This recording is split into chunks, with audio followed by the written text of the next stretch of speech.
কোনো ব্যক্তির খুব খারাপ সময় চলছে, যেটা বলা যায় যে ব্যাড লাক, কোনো ব্যক্তির ব্যাড লাক চলছে, সেক্ষেত্রে কি করবে? সে যেখানেই থাকুক না কেন, যে কোনো কান্ট্রিতেই থাকুক না কেন, কয়েন নেবে, যে কোনো কয়েন নিলেই হলো। কয়েন নেবে, কয়েনটা নিয়ে রাত্রে যখন শুতে যাবে তখন সেই কয়েনটা নিয়ে নিজের বালিশের নিচে রেখে দেবে এবং কয়েনটা ৪৫ দিন অর্থাৎ 45 ডেজ কয়েনটা বালিশের নিচেই থাকবে। যদি ভুলে যান যে রয়েছে, সেটা ৫০ দিন হলেও কোনো অসুবিধা নেই, থাকুক।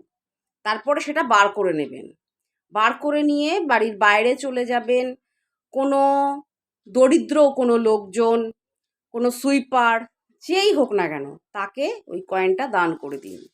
দেখবেন আপনার ব্যাড লাক কেটে যাবে, আস্তে আস্তে আপনার গুড লাক ফিরে আসবে।